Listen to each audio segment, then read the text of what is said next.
Coloré. Le mot que je cherche, c'est coloré.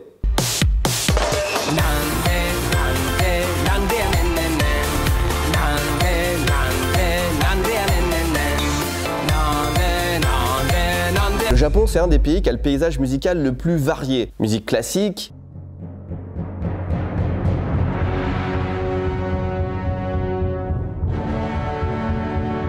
musique traditionnelle,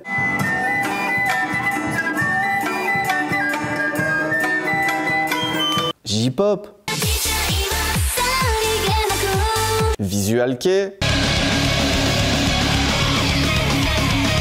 enka, autres.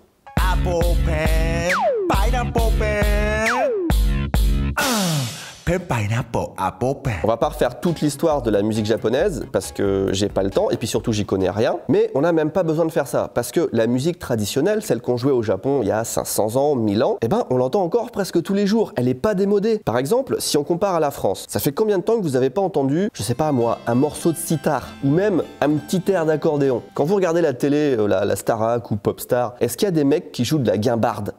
Très peu, hein. Au Japon, il te suffit de tomber sur un drama ou un animé et il y a forcément un moment où tu auras soit du taiko, soit du shamisen, soit du koto, soit un autre instrument traditionnel. Ça peut être de la musique purement traditionnelle, comme ça peut être un mix moderne et ancien, et en général, ça claque sa mère.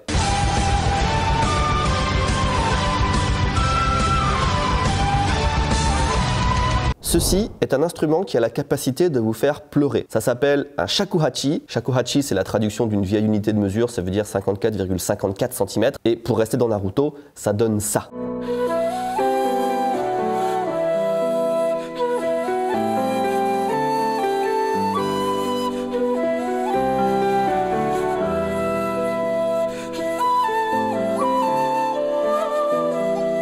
Allez, encore un, ça donne ça aussi, vous connaissez sûrement.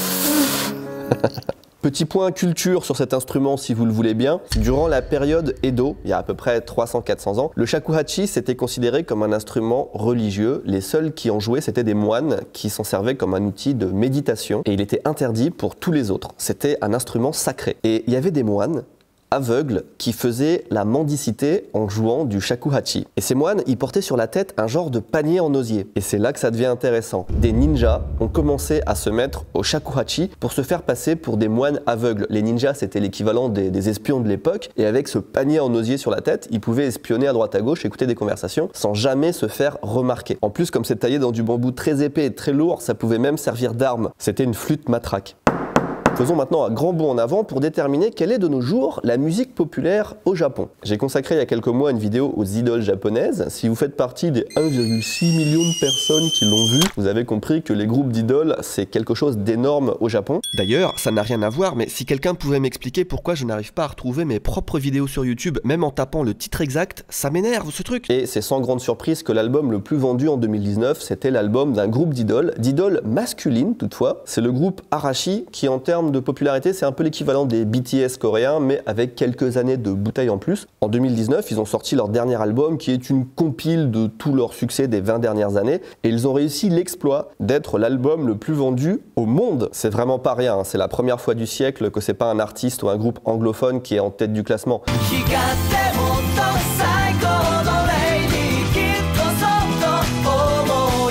Parallèlement à ça, le single le plus vendu au Japon en 2019, c'était Sustainable du groupe AKB48 que vous connaissez bien.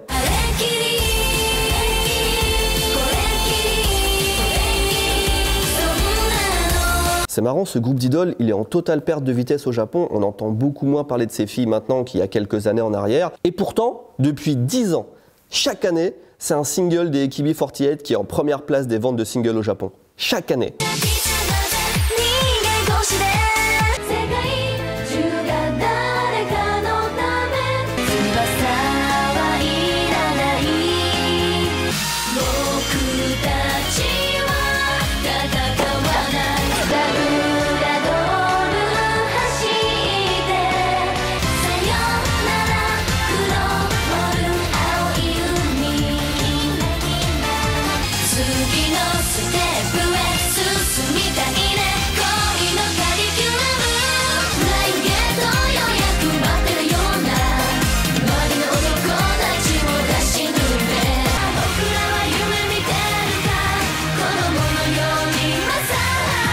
Et en plus, la plupart des années, les AKB48, elles ont carrément les 3 premières places, les 4 premières places, voire les 5 premières places du classement des singles. Et en général même, c'est que des groupes d'idoles qui sont en tête des ventes au Japon. Quand c'est pas les AKB48, c'est un de leurs groupes rivales, comme par exemple les Nogizaka 46.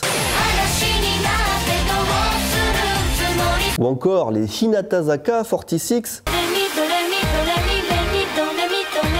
Ou encore les Keiyakizaka 46.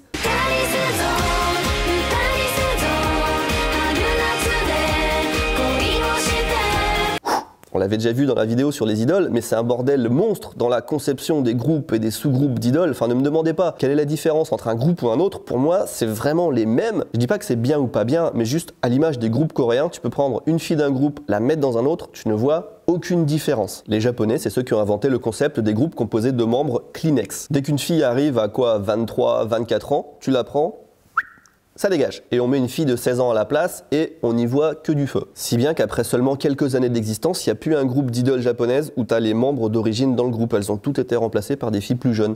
Mais attention, là je ne parle que des filles, parce que chez les mecs, c'est très différent. Arashi, dont on a parlé tout à l'heure, va s'arrêter à la fin de l'année, ils sont en fin de carrière, mais ça fait 20 ans qu'ils sont là, et c'est les mêmes gars depuis le début, et ils sont encore au top de leur popularité. 20 ans, toujours les mêmes. En France, les boys bands de l'époque, alias 2B3, ils n'ont pas duré 20 ans, ils ont duré genre quoi, 6 mois. Mais, est-ce que les idoles et les boys bands représentent le mieux ce qui marche au Japon ?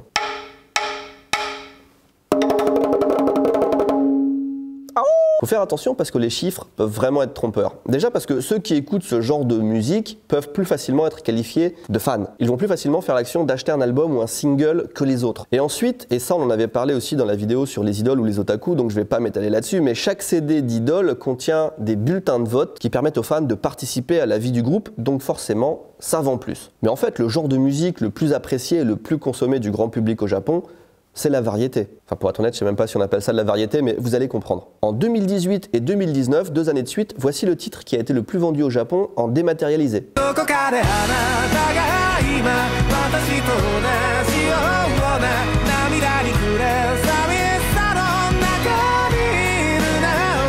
Et pour le titre qui a été le plus streamé en 2019, c'est celui-ci.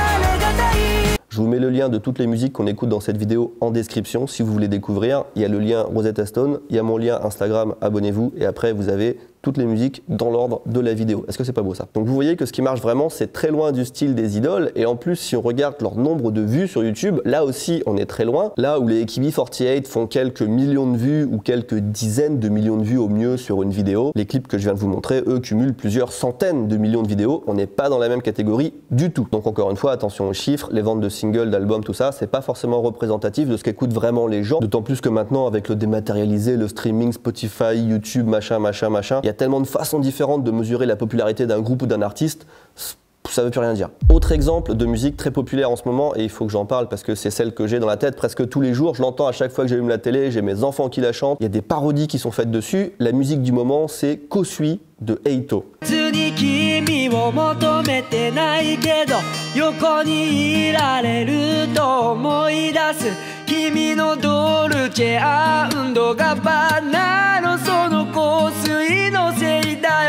Donc je sais que pour beaucoup de gens, la musique japonaise, en gros, c'est ça.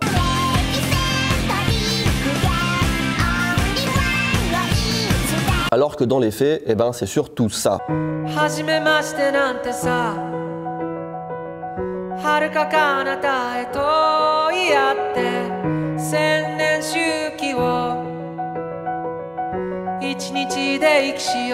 Je sais pas si c'est que moi, mais ce genre de musique, ça me fait presque instantanément monter les larmes aux yeux. Je trouve les artistes japonais extrêmement forts pour traduire les émotions d'une chanson, que ce soit de la joie, de la tristesse. Je sais pas si c'est le style de musique ou bien la langue qui s'y prête bien, ou alors si c'est parce que c'est souvent des musiques qui sont associées à des moments forts dans les animés. En tout cas, sur moi, ça marche vraiment bien. Alors, les animés, justement, on est obligé de leur faire une place dans cette vidéo parce que musique et animé, c'est complètement indissociable au Japon. La musique, ça contribue tellement au succès d'un animé, et de l'autre côté, les animés rendent tellement la musique japonaise populaire dans le monde entier, c'est deux mondes qui vivent en symbiose. On en est presque arrivé au niveau des musiques de films mythiques comme Indiana Jones, Retour à le futur, Star Wars. Enfin, on écoute 3 notes et boum, on associe l'animé à la musique. Dans ma dernière vidéo, j'ai mis 2 secondes du premier opening de One Piece. Tout le monde a compris que c'était l'opening de One Piece. D'ailleurs, pour vous prouver l'importance des musiques dans un animé, osez dire que vous n'avez pas envie de regarder à nouveau Kimi no Na wa en entendant ça. Ce qui est vraiment bien dans les musiques d'animé, c'est que t'as tous les styles. T'as du traditionnel, du moderne, t'as des trucs calmes, t'as des trucs dynamiques. Et si tu t'intéresses un petit peu, ça te fait découvrir plein d'artistes japonais différents. Transition. Ceci est un sasala, c'est un instrument traditionnel japonais et c'est moi qui l'ai fabriqué avec mes petites mains dans le village où on fabrique les sasala. Enfin, je l'ai fabriqué de là à là et après quand ça part droit, c'est l'artisan qui l'a fait. J'ai envie de vous proposer un quiz, tiens. On va jouer ensemble, youpi, ça va être marrant. Alors c'est très simple, voici une vidéo YouTube, elle est sur pause. Quand je vais appuyer sur le bouton lecture, à votre avis, ce groupe va jouer le thème de quel animé? Je vous laisse 3 secondes, 3, 2, 1...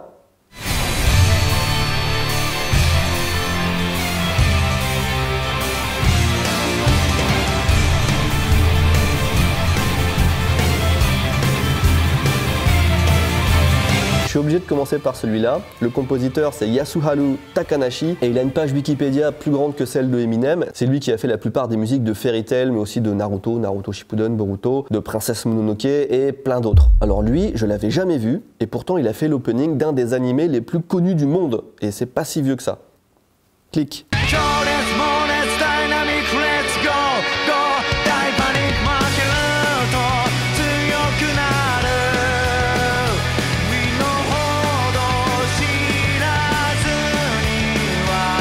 Dragon Ball Super, donc il s'appelle Kazuya Yoshi et étonnamment, il a juste 20 000 abonnés sur YouTube. Alors que moi ça m'étonne, je trouve ça quand même relativement lourd.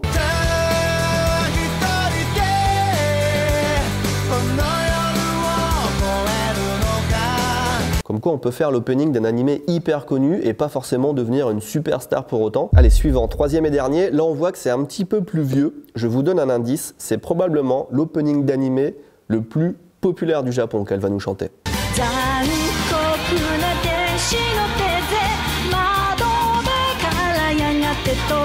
On est sur l'opening d'Evangelion par Yoko Takahashi en 1994, ça nous rajeunit pas. Ça va faire 25 ans que ce titre est dans le top 5 et souvent même en première position des chansons les plus chantées dans les karaokés japonais. Et ça me fait un enchaînement parfait pour vous dire qu'au Japon, la musique non seulement s'écoute, mais aussi se pratique. Vous allez me dire c'est partout pareil, mais j'ai l'impression quand même plus au Japon qu'ailleurs dans le monde. La musique en fait fait vraiment partie déjà de l'éducation des enfants. Il y a des orchestres déjà dans les écoles primaires au Japon. Et ils ont aussi une des scènes de musique classique qui est l'une des plus grosses au monde. On l'avait vu dans la vidéo sur les sectes au Japon, mais ils organisent un concours au Japon chaque année qui est le plus gros rassemblement de musique classique au monde. C'est un truc inimaginable. À côté de ça, même une bonne partie des divertissements japonais sont basés sur la musique. Outre les traditionnels concerts, boîtes de nuit, tout ça, il y a le karaoké qui est une évidence quand on sort entre amis. Et il y a aussi une grande culture du jeu vidéo musical. Tout ce qui est Dance Dance Revolution et autres jeux de rythme, ça vient du Japon. Il y a quelques années d'ailleurs, en 2015 je crois, j'étais complètement accro à un jeu d'arcade qui s'appelle Groove Coaster. J'allais au Game Center plusieurs fois par semaine pour améliorer mon score dans la salle et tout. Et ma musique préférée de ce jeu, c'était celle-ci.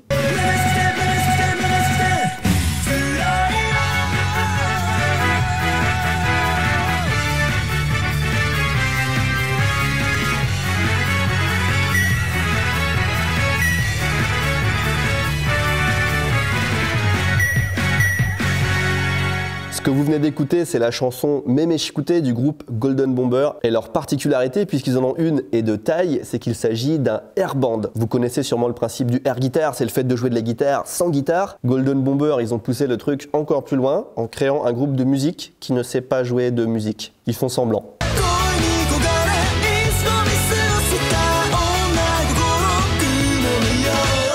Et je devrais certainement pas faire ça sur YouTube, mais au point où on en est dans la démonétisation, soyons fous, voici, et ça n'est pas une blague, l'intégralité d'un des concerts de Golden Bomber.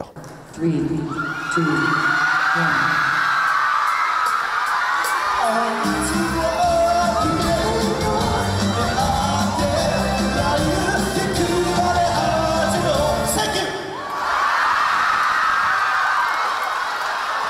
1. 8 secondes. C'est le temps qu'a duré leur concert. Je sais pas si c'est un record mondial ou pas, mais je vous rassure déjà, c'était gratuit. Parce que déjà qu'ils jouent pas vraiment, mais en plus si ça dure que 8 secondes, ils vont pas faire payer. Quoique en vrai, je serais prêt à payer pour voir ça. Si, tu peux dire que t'as assisté à un concert de 8 secondes quand même, c'est marrant. Après, on a aussi tout le contraire du groupe Golden Bomber. On a un orchestre de filles qui, pour le coup, c'est vraiment très bien joué de la musique. Mais, et là, je vais avoir du mal à vous montrer des images, elles jouent sans vêtements. C'est du air vêtements.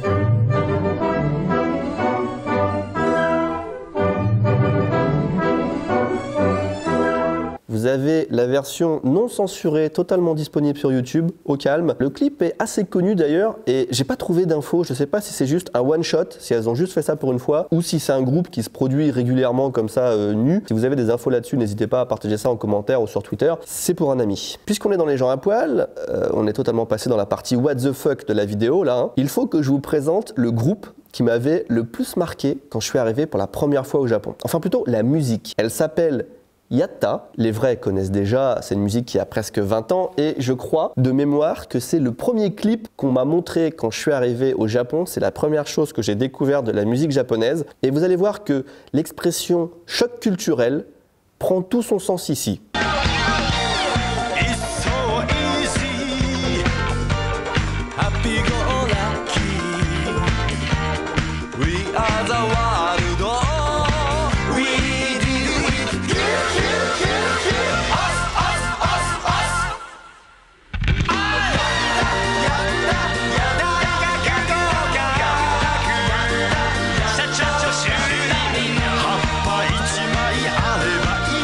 Avouez à ce stade de la vidéo que quel que soit votre rapport avec le Japon, quel que soit le style de musique que vous aimez, c'est très difficile de rester indifférent devant un clip japonais. Si vous pensiez que Kyary Pamyu Pamyu c'était ce qu'il y a de plus extrême au Japon, vous êtes loin du compte. Il y a beaucoup plus coloré, par exemple il y a eux.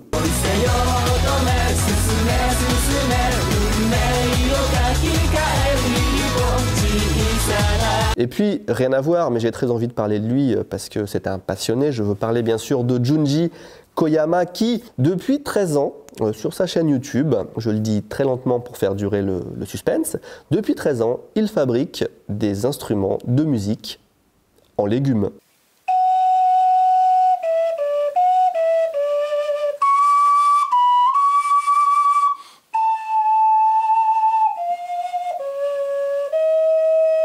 Bon, on va s'arrêter là-dessus. Je pourrais continuer très longtemps, mais les meilleures choses ont une fin. Et c'est un sujet tellement vaste, hein, la musique au Japon, enfin la musique en général. Si on veut parler de tous les styles, tous les artistes, les musiques de jeux vidéo, les concerts de bandes originales d'animés, les chanteurs virtuels, Hatsune Miku, tout ça, la musique sur YouTube, la musique des youtubeurs, la musique dans les sièges de toilettes. J'ai l'impression qu'on a à peine effleuré la surface du sujet. La musique dans les publicités, on pourrait en parler aussi. Ils sont incapables, les Japonais, de te faire une publicité sans une musique qui va te rester coincée dans la tête 24 heures sur 24 à vie.